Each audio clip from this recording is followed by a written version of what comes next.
I am back with another YouTube video for you guys, and today's video is going to be all about exam stress and how I revise, because I don't know about any of you guys, but because I'm in year 11 it's mock exam week this week, because we have mock exams like in summer, mock exams at Christmas, mock exams at Easter, then we have our actual mock exams. I don't know if it's the same for everyone who's in year 11. If you are in year 11 and it's the same for you, please let me know in the comments.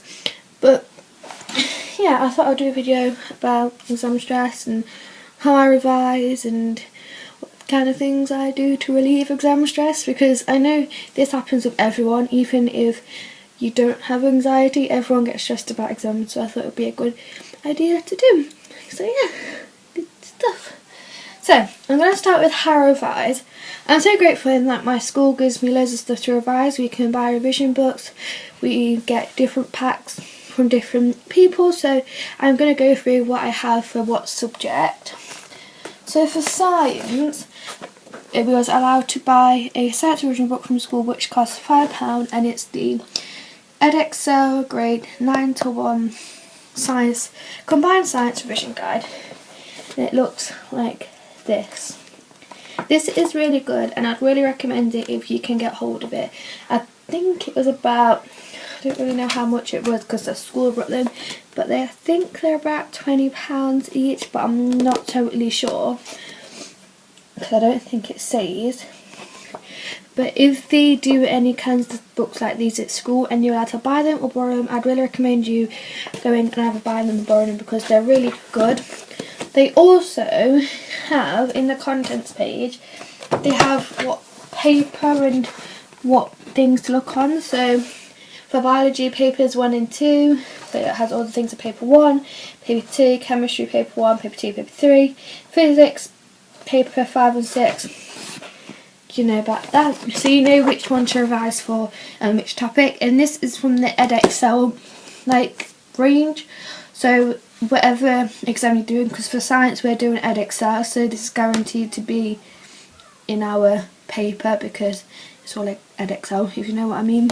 So if you are doing Edexcel science, I'd really recommend you get one of these. Really recommend it. They're really, really good. Now, let me see.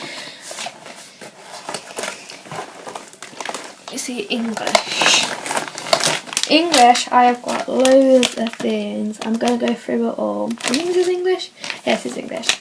I've got loads of things because my teacher, she's really nice. She always gives us stuff all the way out through the year, so we don't think that we get clamped with everything all in one time.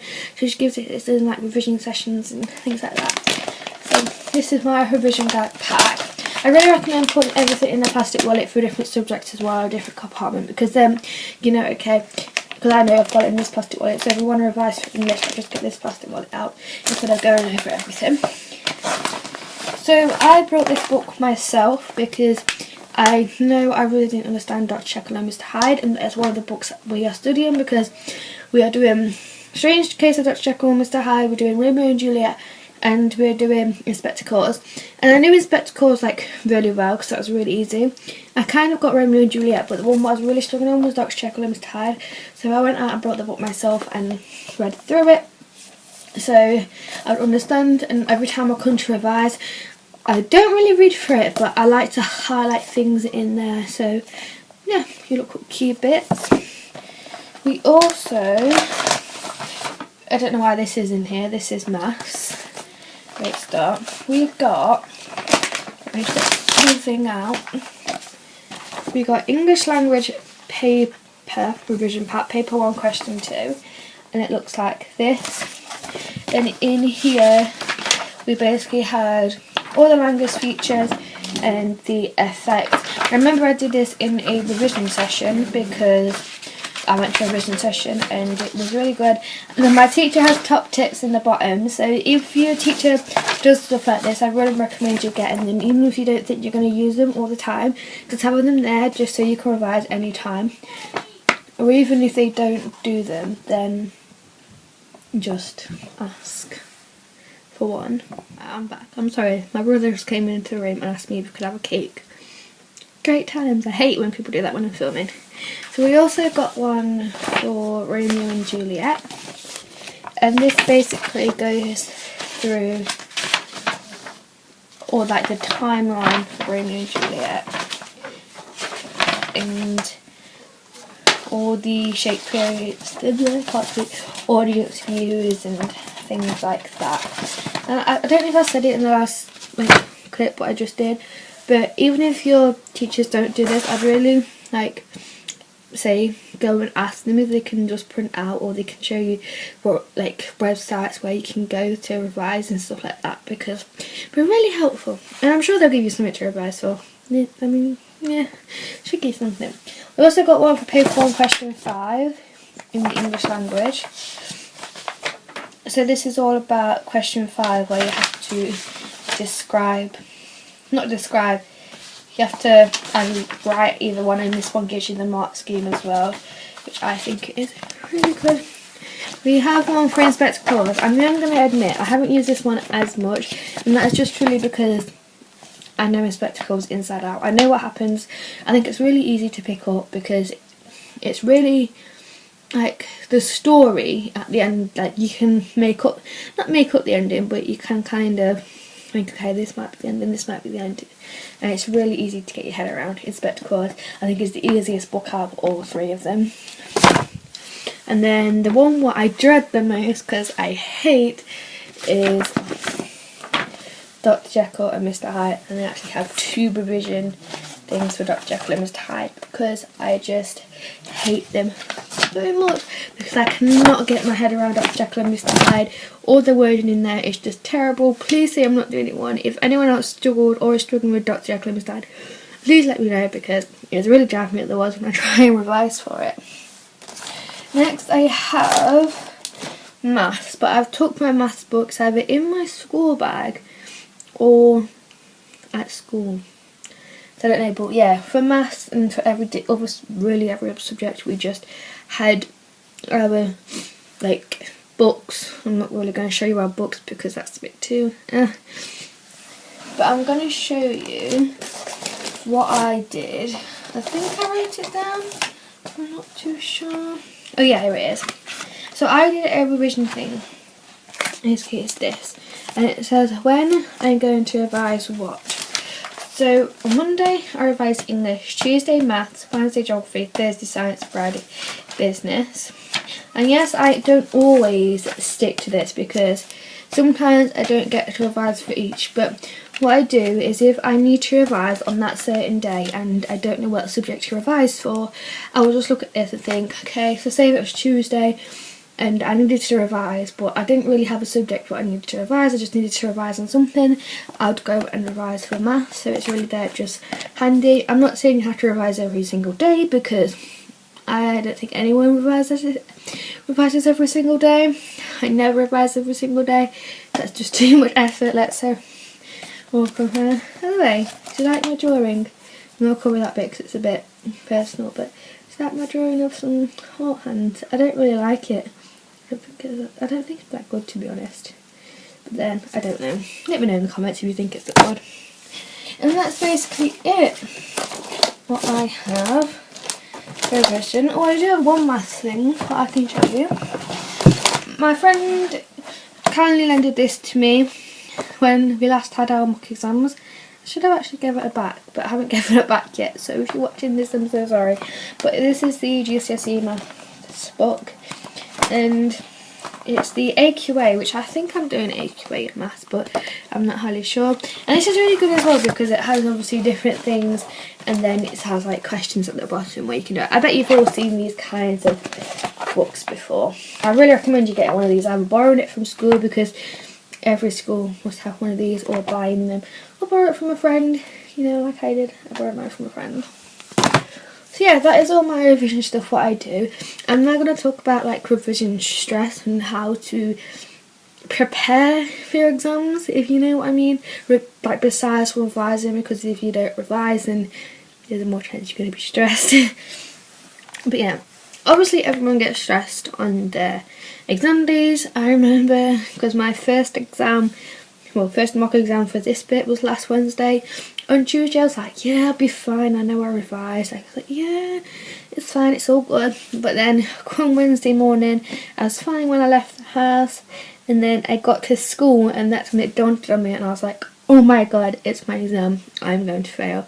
And I bet every single person who does their exam gets that feeling at least once, maybe loads of times. That happened to me quite a lot. The thing you just have to do is, because what I find helpful is in my school at the minute, I don't know if they did it last mock exam, but what we're doing now is we always have our exam lesson 2. So lesson 1, teachers normally let you revise. I can't speak. Teachers normally let you revise for every exam you have. Obviously some teachers don't. Some teachers are like, okay, you've got to do this. Like, I remember I was going to do revision for my English on my first day, and the lesson the teacher was just like, no, I was going to say, listen, you've got to do this, you can't do revise for English. So yeah, some teachers won't let you, so it's best to obviously revise loads before you go to your exam, like before the day. But if they do let you revise, then just revise everything what you need, like a second look on, revise it. So just, yeah, revise. And I think the way what I always do it is I always say to myself, okay, you've done exams before, you've been in this condition before, it's not the first time you've done a mock exam. If you fail now, then it's not going to be the end of the board, because it's just your mock exam and you know where to like improve. And I just kept saying to myself, you'll be fine, you will get through it, you will manage to go into the exam, and you will write some stuff down, and you just get into the mindset of saying that every single time. And I actually found it quite hard going into the first exam, but as soon as I started writing, I wasn't anxious anymore. I just started writing, I thought, okay, this is alright, and the feeling of anxiety goes away. And then now when I have a mock exam, I'm not as nervous, because I'm like, okay, I've done this, I can do it, and I'll just go and do my exam and then go out. And I think it's really cool. I also like the idea how my school is doing study leave as well. So if you only have one exam in the morning, you can go home after the exam. And if you have 2 exams, say you have one in the morning, one in the afternoon, you can go home after the afternoon exam and have study time, which I think is really cool. So if your school doesn't do that, I'd really recommend you asking your school if they can do that kind of thing, or if they can even do it like once a week where they let you home and study, or if they have like a study, I don't know, class or something where you can just go there and study at our lunch or break times, or have like a set lesson in the week where you just go and study, I don't know, or revision sessions or stuff like that. Really recommend that. The main thing I think that people think about is that they're going to fail. And obviously, like I said before, I said if I fail, it's not the end of the world. Obviously in actual GCSEs, it kind of is if you fail. Well, it's not the end of the world, but it's like it's more important than your mock exams. But the way to think about it, so if you go in, I've been told, if you go in saying you're going to fail, you're more likely to fail than if you go in saying, okay, I'm going to pass this, then you're more likely to pass it, because you've got more enthusiasm and you've got more spirit that you're actually going to pass it, and then you remember more things because you're like, okay, I'm going to pass this. And then, but if you say you're going to fail, you put that mindset that you're not going to fail. What? Do you want smash with your gum in? Yes, please. Yeah. Yeah. People ask me questions 24/7 when I'm trying to film. Great time. So yeah, just going with a positive mindset and thinking, yeah, I'm gonna pass this, it's gonna be alright. Just think about it as it's a normal schoolwork. Don't think about it's an exam. Think about it like you're in your class and this is a task what your teacher has set you, and this is what you need to do. And what I find helpful, I don't know if everyone does this, but especially with my English, every time I was rereading my work and to make sure it was alright, I imagine my teacher saying it in front of our class. So, because she reads extracts out, I imagined that my work was an extract that she was reading out, and if it made sense when she was saying it, then I thought, okay, it sounds alright. But if it didn't make sense the way she was saying it, then I'd be like, okay, no, I've got to change things. I mean, you could try that, but then it is a bit freaky sometimes when you hear your teacher's voice in your head when you're trying to do your exam. I know that me and one of my friends heard our teacher's voice in our head, and it was kind of weird, but it got me through it. You just got to make sure that you get through the exam. and you do the exam, and after you've done each exam, make sure you say, okay, I've done this, like, I'm proud of myself, I've done this exam. Even if you think that it's not gonna okay, like with my geography exam, I'm thinking, oh my god, that's my worst exam ever, and I have an ICT exam tomorrow, and I am dreading that, but I'm gonna go into it saying, okay, I can do this, I can do the exam, I'm gonna try my best on the exam. And that's all you can do. All you can do is try your best, and if you fail, like if it's your mock exam, you can like work harder towards your actual GCSE exam, so you don't fail in your actual GCSE exam. And even if you do fail in your actual GCSE exam, you can retake them. Like, I'm not going to say that as in, oh, don't revise, because you can retake your exams, but like, say if you revise and then you still fail, you can retake them. It's not like, it's not a, well, it's a big deal, but it's not as big deal as anyone else is making out that, oh my god, you have to get this level, you have to get that level. You can retake them. It's not the end of the world. You can retake them. Yeah, I hope this helped some people, and I'm sorry I rambled. I have a habit of rambling at everything, and I'm sorry people talked with me twice. I am so sorry. I maybe should start telling people when I'm going to film. That's good. That's a good idea, isn't it? Anyway, I really hope that everyone is well and everyone is doing fine, and please comment down below some video ideas what you'd like me to film. As always, I have no idea what to film, and I really would like to post more regularly because I'm kind of bad at not posting videos, and I really want to post more regularly. So if you have video ideas, then I'm sure to post them, and let me know what days will be best to post things, like Mondays, or well, I can't do Tuesdays at the minute because I'm always busy on the Tuesdays, but like if it's a weekend or weekdays, then let me know what time to post videos. Yeah, make sure to give this video a big thumbs up, and also comment down below like I said, and subscribe if you haven't already, and I'll see you in my next one. Bye!